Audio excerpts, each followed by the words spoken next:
Eu pensei em várias formas de como gravar esse vídeo. Queria gravar uma coisa mais técnica, uma coisa mais formal, pra chamar a atenção das pessoas. E aí percebi que não tava sendo eu e nem que ia ser a cara do meu canal. Então decidi apenas falar, como eu faço aqui em todos os vídeos, sobre um assunto tão sério, tão chato. Um assunto que eu queria que alguém tivesse conversado comigo antes. Eu quero começar esse vídeo só pedindo pra você deixar um like aqui embaixo, porque a minha ideia com esse vídeo é fazer com que várias e várias pessoas tenham conhecimento sobre o assunto. Fazer com que as pessoas não sofram o que eu sofri e tenho sofrido nesses mais de 10 anos sem diagnóstico. Eu vou falar um pouquinho sobre endometriose, sobre o que é essa doença, como eu descobri, quais são os sintomas, tratamento e tudo mais. E antes que você feche esse vídeo achando que ele não vai se encaixar ou que esse assunto não tem nada a ver com você, eu quero te falar que a endometriose é muito mais comum do que você imagina. É uma doença que atinge de 1 a cada 10 mulheres. Então, infelizmente, alguém que você conhece tem endometriose. Talvez essa pessoa não tenha recebido o diagnóstico ainda e talvez essa pessoa seja uma Raíssa há alguns meses atrás, perdida e esperando alguém contar pra ela que ela não era doida e que ela não tava sentindo dor sem motivo. Então te convido a assistir esse vídeo até o final, pra que você saiba quais são os sintomas, pra que esse vídeo sirva como alerta. Então vamos lá.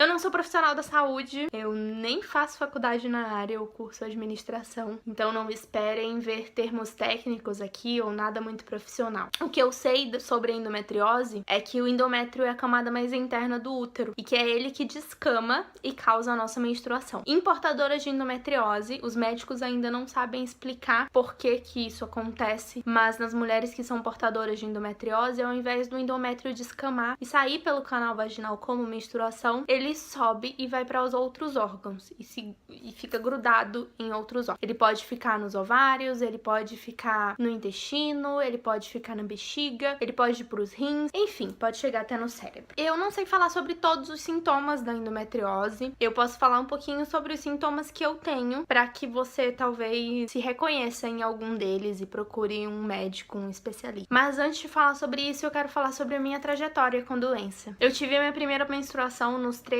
ou 14 anos e desde então eu sofro com um ciclo menstrual muito grande. O meu ciclo dura em média de 5 a 7 dias e cólicas absurdas. Desde dos meus primeiros ciclos, eu sempre reclamava muito de cólica. Tentava usar várias medicações diferentes, tentava a bolsa de água quente, a minha avó já chegou a fazer chá e enfim. E eu lembro que bem novinha eu comecei a comentar com minha mãe que eu não aguentava ir pra escola. Tinha dias que eu acordava e que eu tava sentindo tanta dor que eu não aguentava ir pra escola. Ela percebia que eu tava diferente, mas pra ela era uma desculpa pra eu não ir. Então ela não acreditou. Na primeira vez que eu comentei sobre isso, ela falou: Raíssa, para de besteira, levanta e vai pra escola. Até que no segundo mês aconteceu a mesma coisa e eu falei a mesma coisa.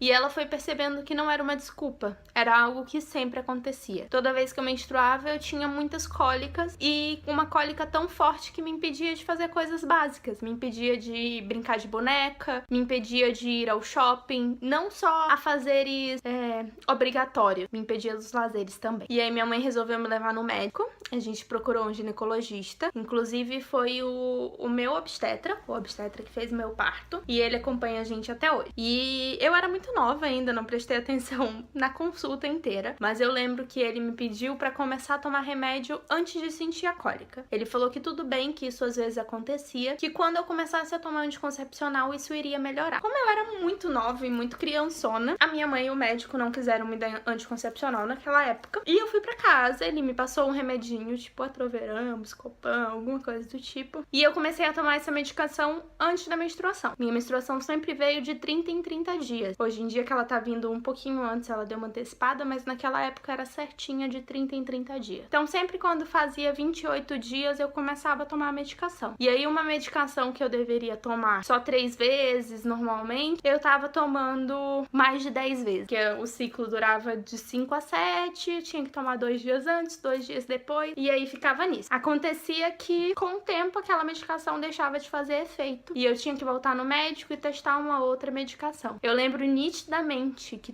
todo mundo que eu conversava, a pessoa me falava assim: Raíssa, eu faço isso, eu ia lá e testava. Gente, poderia ser o que for. Passa cólica, eu ia lá e fazia. Eu sentia tanta dor que eu só queria uma forma de aliviar a minha dor, independente de quão doido a ideia for. Nisso eu testei todas as medicações. Quando eu completei 20 anos, eu comecei a tomar anticoncepcional e eu procurei esse mesmo médico que me acompanhava desde a primeira menstruação. E ele me passou o anticoncepcional e falou: maravilha. Ah, Raíssa, esse remédio vai diminuir o teu ciclo menstrual, vai amenizar tuas cólicas, vai amenizar os sintomas da TPM, tudo. Então eu fui morta de feliz, comecei a tomar anticoncepcional, morta de feliz. E o que aconteceu? Nada.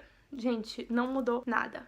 A única coisa que o anticoncepcional fez foi impedir a minha menstruação, apenas. E aí eu começava a tomar o anticoncepcional, passava uns 5 meses mais ou menos, não me adaptava por algum efeito colateral, voltava no médico e a gente tentava outro. Dos 20 aos 24 anos, eu testei, acho que 80% dos anticoncepcionais do mercado. A gente testou, inclusive, anticoncepcionais que impediam a menstruação, anticoncepcionais de uso contínuo. Esses foram, assim, os melhores pra mim. Porque, óbvio, eu não menstruava, logo eu não sentia dor. Porém, eu tinha muito escape no decorrer da cartela. Aconteciam, às vezes era um escape que durava 2 dias, 3 dias, e às vezes aconteceu algumas vezes de passar 30 dias menstruada. Até que eu parei de tomar anticoncepcional, coloquei DIU, mas não vou entrar nesse mérito nesse vídeo, senão esse vídeo vai ficar muito longo. Eu tô aqui pra falar como eu descobri a endometriose. Se vocês quiserem saber sobre DIU, é só comentar aqui embaixo que eu faço outro vídeo com muito prazer, tá bom? Depois que eu coloquei o DIU, minha menstruação não mudou nada. Continuou do mesmo jeito, as cólicas do mesmo jeito, e eu continuei tratando da forma que dava. Eu torcia pra que a minha menstruação sempre caísse num sábado ou num domingo. Não tem coisa mais dolorosa pra mim do que ir trabalhar menstruada. Gente, era horrível. Dirigir menstruada, dirigir com cólica. Nossa. Então eu torcia pra que a minha menstruação caísse no final de semana, pra que eu pudesse ficar em casa só sentindo e sofrendo com aquela dor. Enfim. E fui sobrevivendo. Até que um belo dia, eu tava sentindo muita cólica.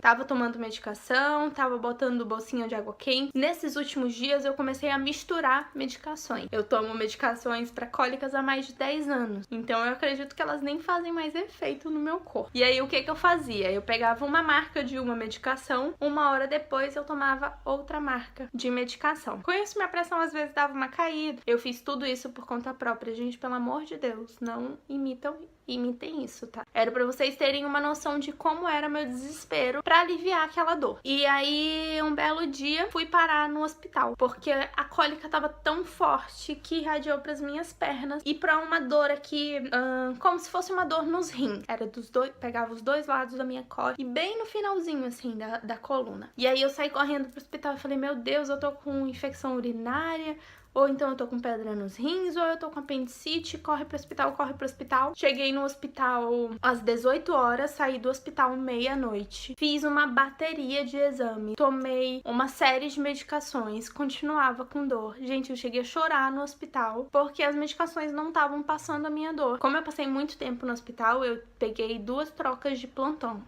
Eu fui atendida por 3 médicos diferentes. A primeira médica que me atendeu achou que fosse pedra nos rins ou apendicite. Me passou uma medicação, ela falou: Raíssa, como tá a tua dor agora? Eu falei: agora minha dor tá controlável, tá suportável. E aí ela falou que iria me passar um Buscopan e que se por acaso a dor aumentasse ou piorasse, já tinha um outro remédio prescrito, era só eu chamar a enfermeira, que a enfermeira iria mudar a medicação. Tudo bem, fui tomar Buscopan. Quando eu tava terminando o soro, eu comecei a sentir dores horríveis. E aí eu comecei a chamar a enfermeira e chamo a enfermeira. A enfermeira se recusou a me dar outra medicação, mesmo a medicação já estando prescrita, porque ela disse que eu tinha acabado de tomar o Buscopan e que ela não poderia me dar outra medicação. Nisso eu pedi pra falar com o médico e eu tava já chorando muito, eu tava sentindo muita dor, porque eu não acreditava como que eu tinha acabado de tomar um remédio, a minha dor tava fraca, eu tomei o remédio e a minha dor aumentou, tinha alguma coisa errada ali. E aí o meu marido tava comigo, ele ficou desesperado junto comigo e ele falou: não, mas você tem que chamar o médico, eu quero falar com o médico, eu quero falar com o médico agora. Só que a médica que tinha me atendido já tinha passado o plantão, e aí um outro médico veio me atender. Ele falou: Raíssa, o que você tá sentindo? E, gente, eu chorava tanto de dor que eu só consegui falar, dói muito, dói muito, dói muito. E aí ele me olhou e falou assim, olha, alguns dos seus exames já ficaram prontos, seus exames estão normais. Eu te recomendo, eu vou te dar a outra medicação que a médica prescreveu, mas te recomendo a procurar um ginecologista, porque isso pode ser endometriose. Na hora, ele falou isso, entrou por um ouvido, saiu pelo outro, e eu fiquei lá, eu só queria saber do outro remédio. Tomei o outro remédio, a dor aliviou um pouco e fui fazer os outros exames. Eu já tinha feito os exames de sangue, o resultado já tinha saído, esse médico já tinha visto o resultado. Não tinha dado inflamação, não tinha dado nada nos exames de sangue, tudo normal. E fui fazer os exames de imagem, que era ultrassom de abdômen total e a transvaginal. Fiz a ultrassom, o médico falou, olha, Raíssa, tá tudo normal. O teu DIU tá no local normal, tu não tá expulsando ele, nem nada do tipo. Eu não sei te dizer da onde é essa dor. E aí eu lembro que meu marido perguntou, doutor, pode ser endometriose? Ele falou, olha, não apareceu nada no exame, na ultrassom, mas em alguns casos é preciso fazer uns exames mais específicos. Eu posso te indicar alguns médicos de endometriose aqui em São Luís, e aí ela vai numa consulta e ela investiga e tudo. Beleza, pegamos os exames e fomos no médico pra ele me liberar. Quando a gente chegou no último médico, no terceiro médico, eu já percebi que ele não queria me atender. Já tinha dado minha ficha pra ele, sei lá por quê. A impressão que eu tive era que ele nem tava de plantão e que ele tava ali só fazendo um favor mesmo de me atender. Então ele já estava com aquela cara maravilhosa. Eu ainda estava sentindo dor. Minha dor tinha aliviado, mas eu ainda estava sentindo dor. E eu tava lá, isso já era meia-noite. Eu tava lá desde 6 horas da noite. Então vocês imaginem como eu estava feliz. Chegamos lá, o médico simplesmente olhou meus exames assim, virou e falou assim, você não tem nada. Eu fiquei de 6 horas da noite à meia-noite numa emergência pro médico nem olhar na minha cara e dizer que eu não tenho nada. Aí eu olhei pra ele e eu falei assim, mas eu ainda estou sentindo dor. E ele falou, o quê? Seus exames estão normais, você não tem nada. Nessa hora eu dei uma respirada assim e eu juro, eu fiz... Aí ele me olhou e falou assim, olha, eu preciso te falar que em alguns casos a gente fica muito abalado emocionalmente e acaba tendo impressão de que está com dor. Gente, eu olhei pra ele com tanta raiva nos meus olhos que nessa hora eu comecei a chorar. Mas eu não tava chorando por nenhum outro motivo, era de raiva. E aí eu olhei pra ele e eu falei assim, então você tá dizendo que eu tenho uma doença psicológica? Ele falou, não, se você quiser eu posso fazer um encaminhamento pra você. Aí eu falei, e muito obrigada. Levantei, peguei os exames que estavam na mesa dele e fui-me embora. Cheguei em casa, fiquei com dor ainda, com dor. Logo depois veio a minha menstruação e eu descobri que aquilo tudo era a bendita cólica, né? E a minha menstruação acabou antecipando um pouco, eu não tava esperando, então eu não achava que era cólica de menstruação. Algum tempo depois, resolvi conversar com uma menina que tinha um perfil de endometriose. Ela é daqui de São Luís e eu fui falar, olha, me indica um médico aqui em São Luís. Ela tava em São Paulo na época fazendo um procedimento cirúrgico. E eu falei, me indica um médico aqui em São Luís e tudo, eu queria falar com um especialista, blá, blá, blá, blá, blá, blá, blá. E aí tudo bem, ela me indicou o médico que tinha feito o diagnóstico dela, agendei a consulta e fui lá. Chegando lá, eu já falei meus sintomas pra ele de cara, só pelos sintomas ele já sabia que eu tinha endometriose. Aí ele falou, eu vou precisar te examinar, você pode deitar ali, por favor. Ok, a gente fez uns exames e ele falou, olha, eu vou fazer o exame de toque tradicional. Me avisa se você sentir dor. Ele começou a palpar algumas regiões, né, tocar algumas regiões, e eu tava sentindo um desconforto. E aí eu falei pra ele, tá, é incômodo, não chega a ser uma dor, mas é incômodo. E aí eu lembro que ele tirou a mão e colocou os dedinhos lá de novo. Gente, na hora que ele fez isso, eu senti tanta dor que eu não consegui falar. Eu apenas chorei. E aí ele me olhou e ele falou, tá doendo? Nessa hora eu tava lá no céu, vendo as estrelinhas, e eu só fiz assim.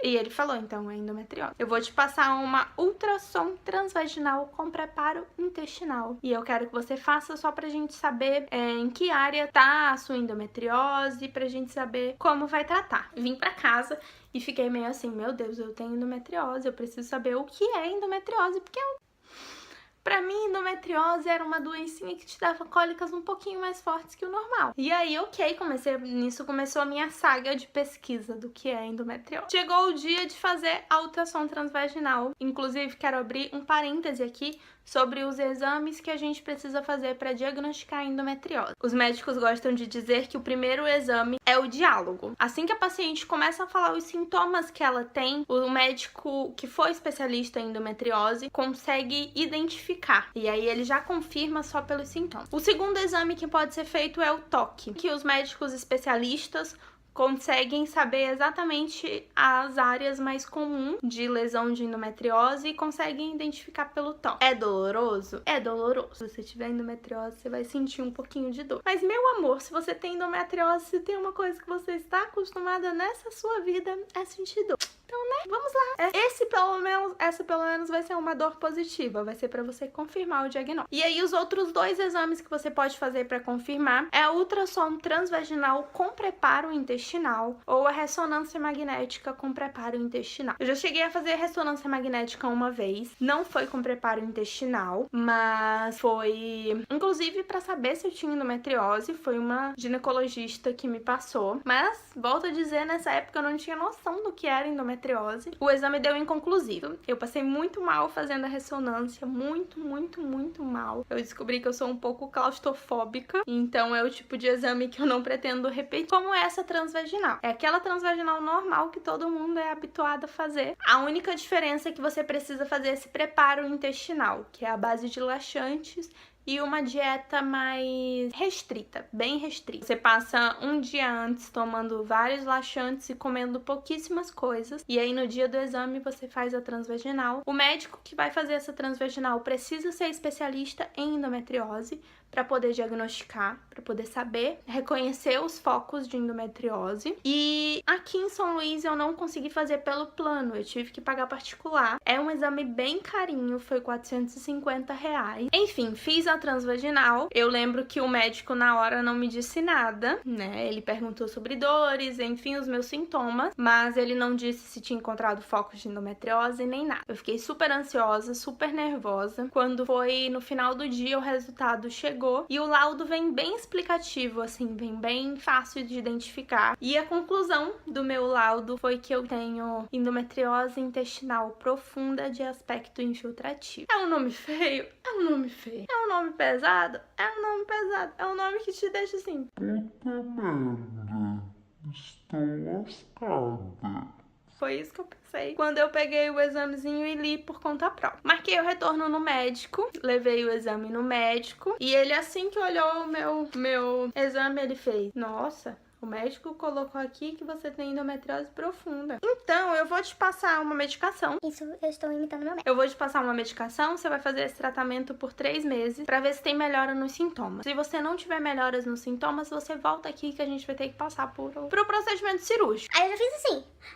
Eu juro que eu estava lá no consultório, mas minha cabeça estava assim, ó.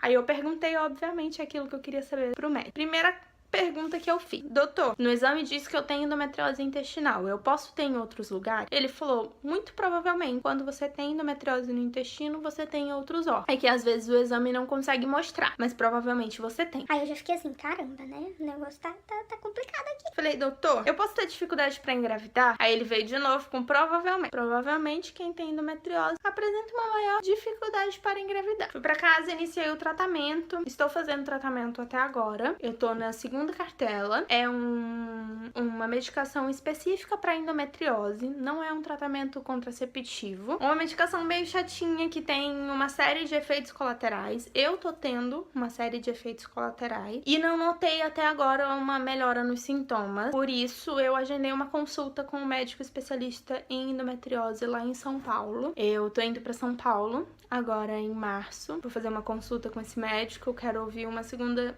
opinião, e se eu realmente tiver que operar, eu quero operar com ele, apesar dele ser um médico e só atender particular. Eu acho que determinadas situações precisam que a gente faça um esforcinho um pouquinho maior, então já estou me preparando para isso, psicológica e financeiramente. E é isso, gente. Vou falar para vocês um pouquinho dos sintomas que eu tenho, lembrando que não necessariamente você pode ter os mesmos sintomas que eu. Os meus sintomas são sintomas de quem tem endometriose intestinal. intestinal, meu maior foco é no intestino. Além das cólicas fortes e incapacitantes que eu já falei pra vocês no comecinho do vídeo, eu tenho probleminhas intestinais. Por exemplo, quando eu não estou com o intestino preso, eu estou com diarreia. Não existe, assim, um meio termo nessa situação. Inclusive, fui procurar um gastro há um tempo atrás. Isso me incomodava muito. E aí, fui procurar um gastro. Desde que eu me entendo por gente, eu tenho intestino preso. Preso de passar 5 dias sem ir ao banheiro, às vezes mais, às vezes menos. Então, isso pra mim era algo normal. Até que eu comecei a ter ou diarreia ou intestino preso. E eu falei, não, né, minha filha? Já não bastava uma coisa só, minha filha quer ter o 8 e o 80. E aí fui procurar um gastro, a gente fez uma série de exames e ele me falou que isso era intolerância à lactose. Fiz o exame de intolerância à lactose, deu que eu era intolerante à lactose. Mesmo sem consumir lactose, eu continuava com os mesmos sintomas. Comentei com o médico e ele falou que provavelmente era uma intolerância a glúten também. Aí eu falei assim, meu anjo, não vou nem mais fazer exame que daqui a pouco eu sou intolerante ao ar, né? E aí comecei a cortar o glúten e descobri que mesmo sem a lactose e sem o glúten, eu continuava tendo os mesmos sintomas. Então eu desisti do gastro, falei assim, vou continuar assim mesmo, porque daqui a pouco eu não posso comer mais nada, só água. E aí, além dos sintomas intestinais, eu tenho muito inchaço abdominal. Período menstrual, gente, eu fico muito inchada. Parece que eu estou assim grávida de 6 meses. Sem brincadeira. Se eu algum dia tiver coragem de publicar uma foto, vocês vão ver que não é exagero. Inchaço abdominal, eu sofro também um pouquinho de gases, um pouquinho muito. Digamos que o meu marido talvez sofra um pouco dentro de casa. E é isso, gente. Acho que são esses os principais sintomas, os mais incômodos. Esse foi o vídeo, eu espero que eu tenha conseguido explicar tudo o que eu queria. Eu quero finalizar esse vídeo dizendo pra você que sentir dor não é normal. Deixar de fazer atividades básicas porque você tá com dor não é normal. Tomar uma série de medicações e continuar sentindo dor não é normal. A sua dor não é psicológica, ela é real, tem tratamento e eu posso te ajudar. Se você quiser conversar com alguém, meu Instagram tá aqui embaixo, é só me chamar no direct que eu respondo todo mundo. Tá bom? Espero muito que esse vídeo possa ajudar pessoas para que não passem pelo que eu passei. E se você já passou por algo parecido, saiba que infelizmente você não tá sozinha. Tem uma série de outras pessoas que também sofreram um pouquinho disso com a gente. E é isso, gente. Desculpem eu estar aqui toda boba e emocionada. É que só quem já passou por isso sabe o quanto que isso mexe com o nosso psicológico. O quanto a gente precisa ser forte para aturar alguns tipos de comentários infelizes. Então, se você não tem endometriose, saiba respeitar as pessoas que têm, saiba entender que é uma doença crônica, é uma doença séria, é uma doença dolorosa e tudo o que a gente quer é um pouquinho de compreensão dos outros. Só isso. Se você não pode amenizar a dor do outro, não aumente. Não faça comentários do tipo, ai, todo mundo tem cólica. Eu sinto cólicas horríveis e nem por isso eu deixo de ir trabalhar por cólica. Ai, isso é frescura. Não faça esse tipo de comentário, tá bom? Apoie quem você conhece. Mande esse vídeo para todas as suas amigas, todos os seus familiares, para que eles conheçam um pouquinho dessa doença. Como eu falei, o meu objetivo é fazer com que as pessoas entendam um pouquinho sobre a endometriose, saibam reconhecer e saibam identificar. Um beijo para vocês e até o próximo vídeo. Tchau!